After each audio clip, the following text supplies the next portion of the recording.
So we're continuing on with modern art, now from 1900 into 1945. So in Europe, I was talking about Paris being the art capital of the world, as things start to spread out from Paris around Europe. Things really start to change, start to take off. And abstraction of the human form, the human figure, and then color also becomes a big deal. As you saw with the Impressionists, they're using real color, the real colors of the right here, right now. Then the Post-Impressionists, where color becomes a big deal. If you remember when we talked about the Van Gogh's Night Cafe, he was very, very passionate about color. Paul Gauguin also, they're both using psychological colors to get some type of reaction. So color really becomes like this big thing. Everything through color. We talked about, how do we express our emotions? Green with envy. I'm feeling blue. That just makes me red hot. All this, use of color. So here we have the Kirchner Street, Dresden, 1907, and so feeling color. Their expressionism. How do you express yourself? So, like we're saying, describing our moods or emotions with color. So, expressing with color. So, the German expressionists, really using color in bold, dramatic way. And then Kandinsky. Part of the Blue Rider, kind of Eastern Europe artists coming together. Remember, we talked about Kandinsky a little before, I believe, with he comes up with the idea of the non-objective. If artists are free to express themselves, not having to worry about the viewer sees a telephone or guitar player or people on the streets of Dresden. If we don't have to worry about that, artists can express themselves more and be liberated from this.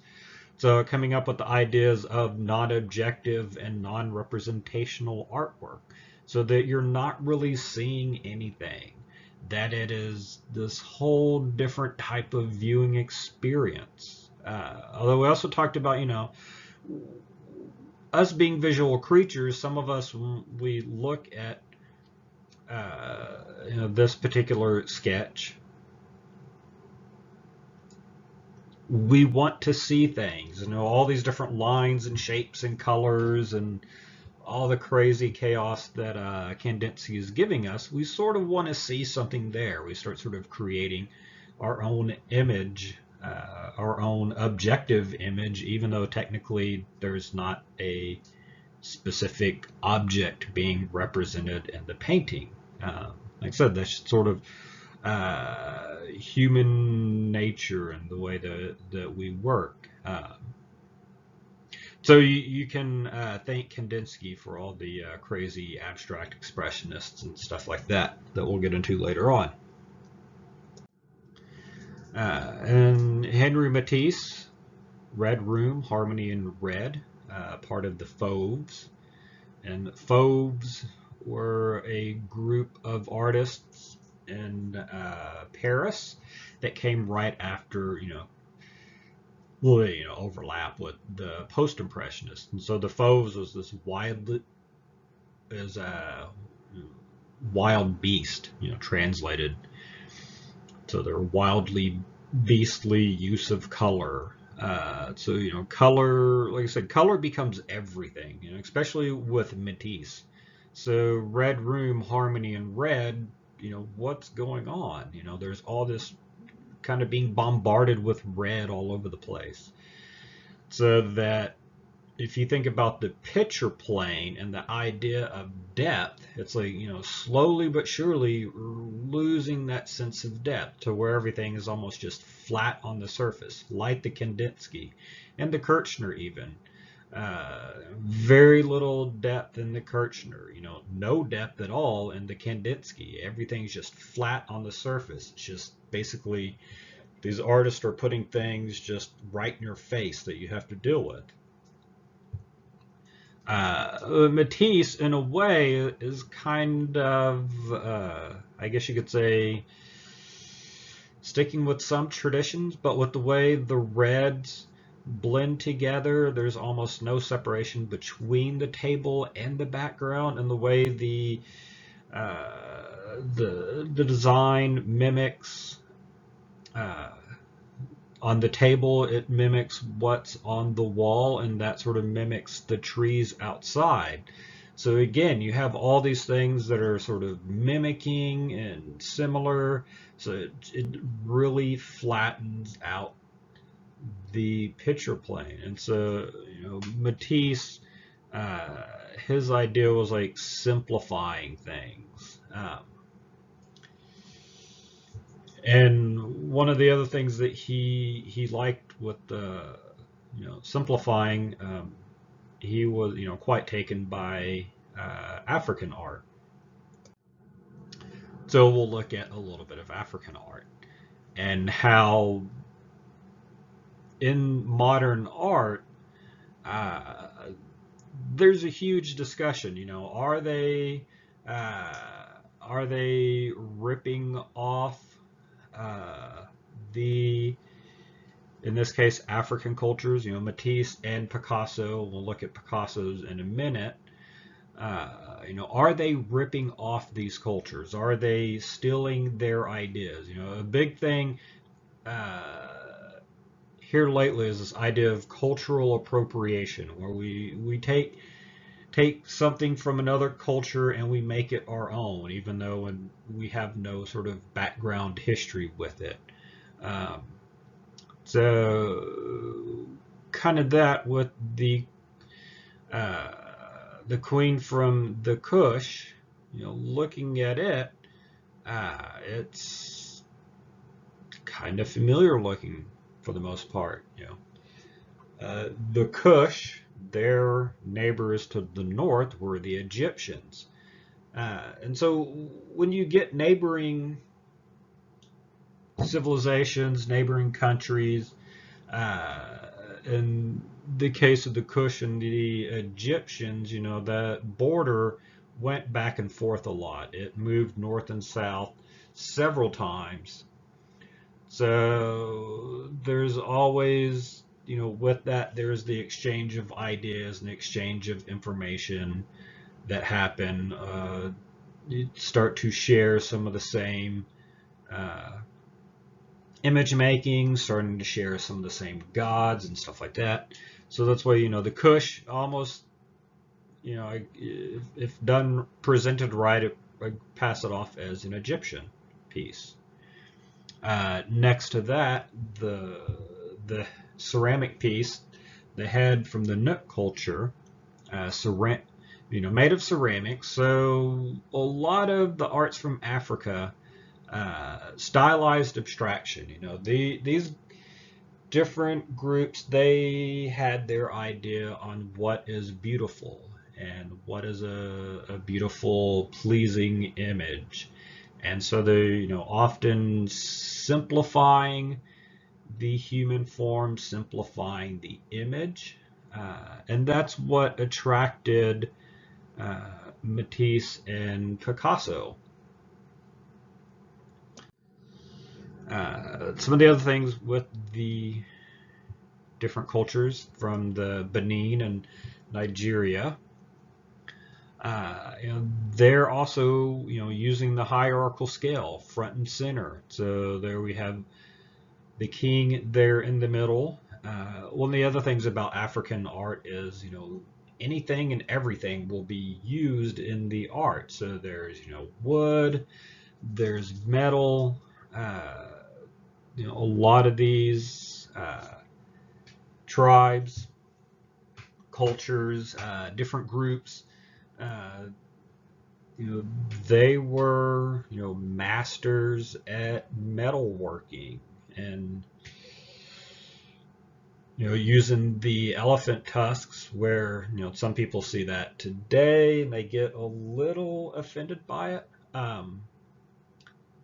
But one thing to keep in mind is, they don't go after the elephants for a trophy. Um, in fact, some of the places where uh, if you do decide, oh, I want to go get an elephant, okay, these, different people, you can come onto their land.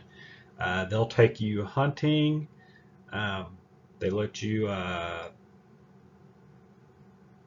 shoot one of the elephants. You get your picture taken with it. You get uh, your, your photo shoot with the animal, and then uh, basically then you're informed that this animal is going to go to whichever tribe or group for their consumption, and they will use every part of that animal. So it's not like how we hear about some of the animals that are hunted just for their tusks, like the elephants or rhinoceros for their horns. These groups, they have much more respect for it, and so an elephant was not killed specifically for its tusks. The elephants are part of just their lives. So if you something to a little more close to home, United States, when we talk about the Native American cultures and the buffalo. So it's similar situation going on. But yeah, so they will, anything and everything will be used in the art. It's kind of good and bad. The bad part is, some of the stuff is perishable material, so it's not going to last long. So thankfully, we are able to record and take pictures of some of the pieces. Uh, and the Nkondi figure from the Moniski, Lower Congo. It's kind of like a voodoo doll, and so basically it where a voodoo doll is meant to sort of do harm, this is these Kondi figures were to have a protective spirit. So if you felt something was doing you harm, you would pierce it with the nail, and you can see all these little nails and tacks in it. And it's wrapped in a type of net. And so the thing was, you would release this protective spirit, and it would go hunt down the evil spirits, throw its net over it, get rid of it for you. And then the Seated Couple by the Dogen. Again, it talked about aesthetics. What is beautiful? What is this beautiful, pleasing object? How was the human form pleasing to these people? What is their take on the human form?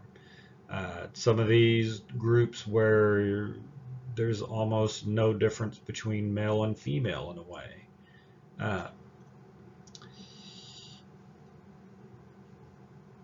Although, further examination, you can tell, broad chest, the genitalia, more pronounced breast, wider hips, female.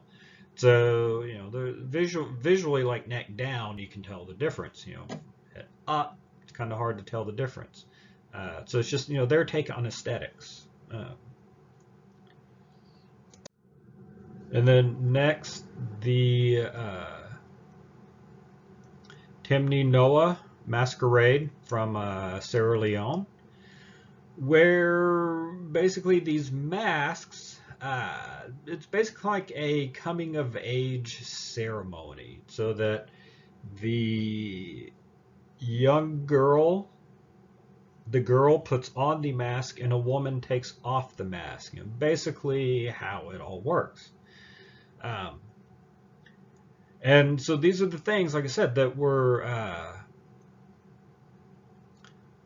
influencing artists like Picasso.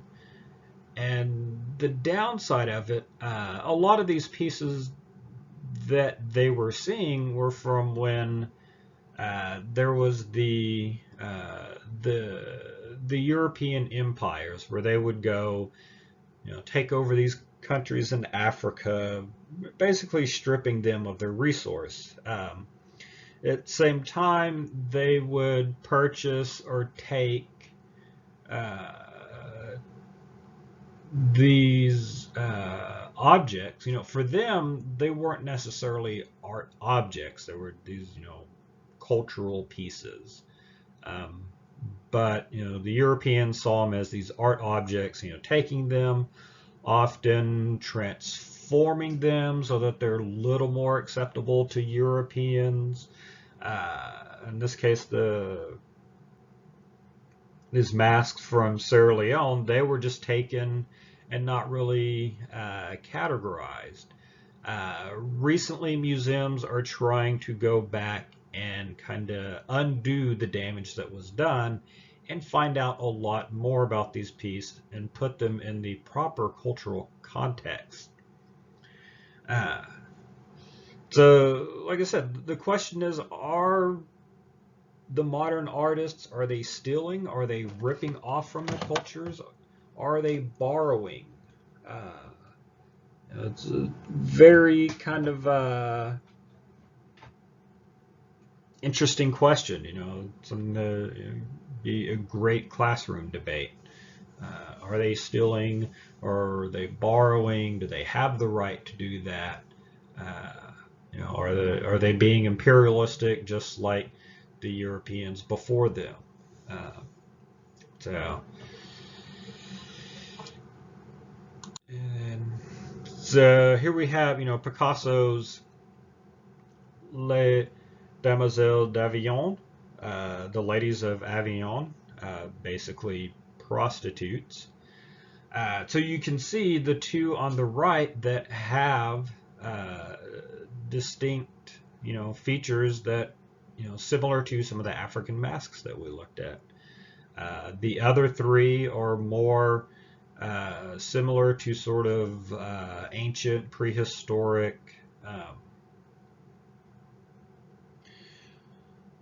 cultures from Spain, the Iberian cultures. You know, Picasso originally from Spain. So, so there'd be a great discussion. You know, was he ripping off or was he borrowing? You know, what can we say about how people are influenced? Where does that come from? So, anyways, with cubism, and you know, fragmented, multiple viewpoints. You know, cubism, if you're basically the idea was to see a 3D object uh, flattened out so that you could see all sides at one time. And same time, everything is, you know, very kind of geometrical in a way. There's not a lot of organic lines or shapes going on. I mean, there's some, but not as much. It's very flat type image, so that, you know, your this idea that you can see all sides at one time. So this is, you know, one of the early Cubist pieces before it really gets amped up, like in the Juan Gris. So the, you know, still life with violin and glass. So getting into analytical cubism, so that, you know, you're supposed to be able to this idea you see all sides of the violin and all sides of the wine glass at one single time. So all 360 degrees flattened out on the surface.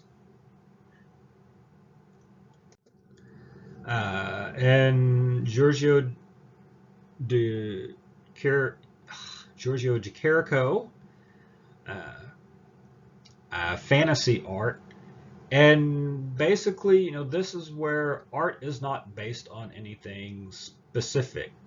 Uh, he's not looking at models. He's not trying to represent or portray any particular people in the image. Everything is just completely made up, from the top of his head. There might be some references, but there's not like specific references that he's trying to make in his.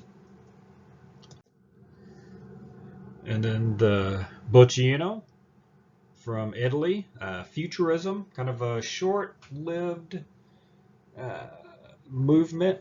So in a way, it's often compared to cubism, but futurism is about speed and movement. So this idea that this piece is moving through space, so that the unique form of continuity in space. So that it'd be believable that even though it's a static, still object,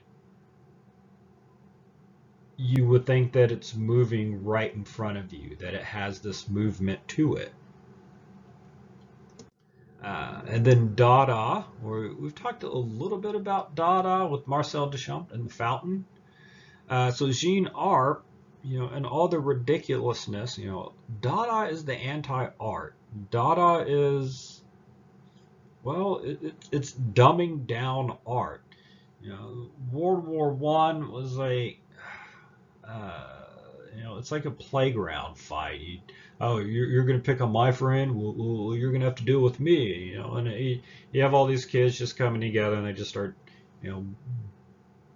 beating the snot out of each other. But why are they doing that? Well, like we were talking about what Europe was doing in Africa. Same thing with Western Europe doing to Eastern Europe. This idea of imperialism. So World War One is like the downfall of imperialism. So Dada artists felt that this war that's being waged is stupid. Imperialism is stupid. Everything is stupid. Art is going to become stupid. So starting in Switzerland, there is a group. They get together. It's poets, different types, literary types. There's even Dada music. It spreads all through the art world that Dada touches. So Jean Arp's collage with squares arranged according to the laws of chance, he basically tore up these little sheets of paper, put glue on them, and dropped them down. With no real sort of rhyme or reason how they're placed on the page. I question that because they are kind of neatly placed a little bit, but still just the whole idea that you're giving up just about all control of your art. It's kind of a goofy idea, Same thing with Marcel Duchamp's urinal, his ready-made, the prefabricated piece of art. Art should be no different than the mass-produced commodity. So in this case, we have Emmanuel Randitzky's Man Ray, his indestructible object or object to be destroyed, which was destroyed, ironically. His idea of a ready-made, where Man Ray, originally a photographer, taking an eye off one of his photographs and taping it to a metronome. So metronomes used, those not familiar, metronomes used to help people keep beat as they're, playing a song. So this particular one happens to be kind of a triangle pyramid shape, and the eye, the whole you get in all the Da Vinci Code and Freemason imagery and things like that. So Man Ray kind of making fun of the kind of that idea in a way, making fun of the seriousness and something that's just completely goofy and silly and has like, well, is it art? He just cut out an eye of one of his photographs and taped it to something. Is it still justified as art? I don't know. Uh, then Dolly with surrealism, art of the subconscious, so these crazy dreamlike images that he gets in his paintings. Said that he would, I always like to say, is like right after he had a nice big lunch, and we all have a nice big lunch sometimes, and we're sitting there, and it's next thing you know, wake up and it's like 4 o'clock or something like that. So it said that he would get everything all set up to do his drawings and sketches, and he would start nodding off, and he liked to hold things like a fork or a spoon, and so when he dropped it, it hit the ground and jolt him awake, and he'd jump up, start drawing the weird dreamlike images that he was just seeing. Of course, we looked at Merritt Oppenheimer, playing with the idea, the notions, of surrealist object, surrealist sculpture piece. Or her playing on this idea of preconceived ideas of what a cup, spoon, and saucer would be, wrapping it in fur, so it becomes these objects now sort of more desirable and sensuous, as what she talked about. And then Bauhaus. So Bauhaus was a school in Germany. So you had Le Corbusier, who was teaching, well, he might teach music and painting, and Joseph Albers, who was a painter.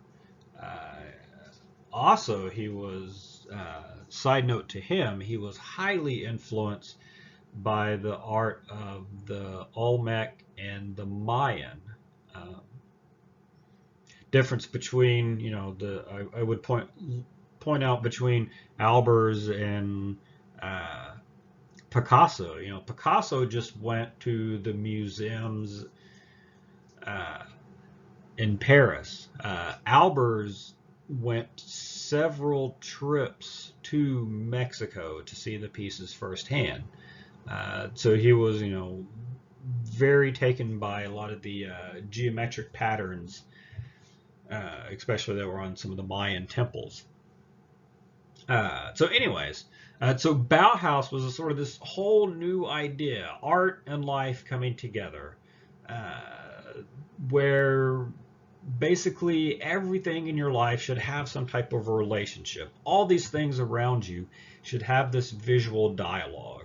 So that, looking at the Le Corbusier sofa and the Joseph Albers paintings, there's a similar in the geometric form, the lines and the shapes. There's a lot of similarity to that, so that they would, have this, like I said, this visual dialogue going on, so that everything should look great.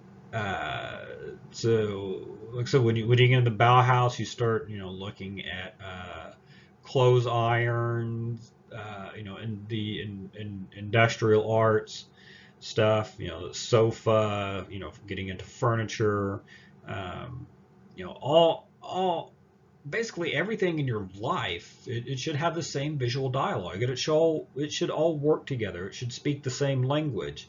So there's a lot of back and forth between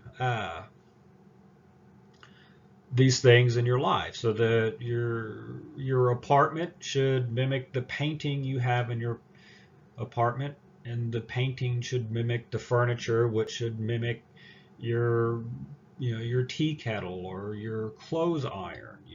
They all have this sort of visual relationships together. So in all of its greatness, sometimes it's referred to as the Bauhaus made one mistake. It's hard to find out if it's true, but it's fun for argument's sake that they rejected Adolf Hitler. And so one of the first things he did when he took power was to shut down the Bauhaus. So then during World War II, you have a mass exodus of artists leaving Europe, coming to America. So Joseph Albers ends up in the Carolinas, teaching at one of the schools there. And if Joseph Albers today, his color theory is still used. It's like nothing's better with color theory than what Joseph Albers came up with. I wish I could have learned from him. And then kind of the same thing coming from the Netherlands, the De Stijl movement with Piet Mondrian and Mies van der Rohe. So again, very similar dialogue. So with De Stijl, it wasn't a school as much as it was just a group of, I'll just say artist type, Mondrian doing painting and stuff, Van der Rohe doing architecture. So I mean, you can see the visual, the visual share that they have. So their idea was that basically there would be no need for art in a way, because we would be living in this gigantic utopian art society. It's almost like Mondrian's painting would be the layout for the town or the city, and Mies van der Rohe would mimic all that in the architecture. So it's like you're just living in one gigantic art piece. And then last, Aaron Douglas, Aspect of Negro Life from Slavery Through Reconstruction. And this was painted, 1934 during the Harlem Renaissance. So again, this is more of a fun image to discuss in class, just because I think it sort of transcends the moment. It really, I think, speaks volume just as much today as it did back in 1934. So really, the Harlem Renaissance, if you look at the guy on the right holding the trumpet,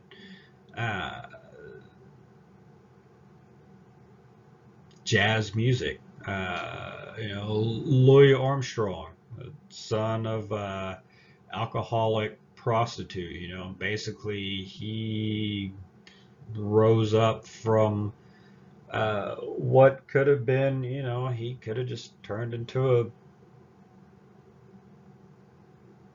gangbanger, a thug, what have you. I mean, but he fell in love with music. So basically came up with jazz, and that's like, of all the music out there, jazz is probably the most American. And coming from the African American community in New Orleans, and and then it just like went off like a time bomb, or just a bomb. It just like went off, and there's the explosion of jazz music. All thanks to Louis Armstrong. So he's spending his time between New Orleans, Chicago, and New York. Mainly Harlem, New York. And so with that, there became this sort of piqued interest of, well, there's this great music. What else is there? Clearly we missed the boat. What else is there that they have? And so there's look at the literature going on, philosopher, literature types. So the guy standing there in the middle, very,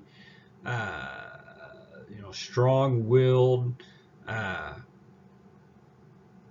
speaker of, of the African Americans, pointing up to this building that, looks amazingly like, our capital.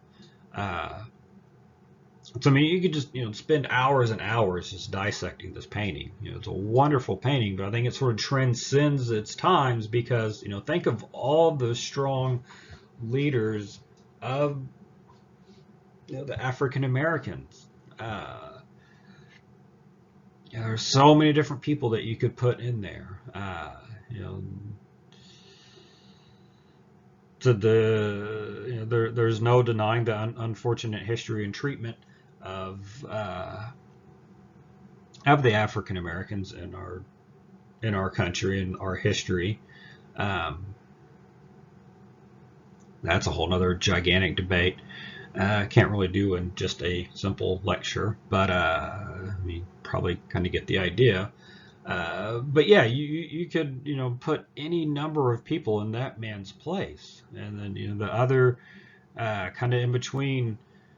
See the breaking of the chains and the person holding the light. Is it the whole idea of the Underground Railroad, or sort of the enlightenment of the community through the jazz? There's so much iconography in this painting. You just go on and on. Um, so that is it for this lecture. Remember to post in the discussion, and see you next time.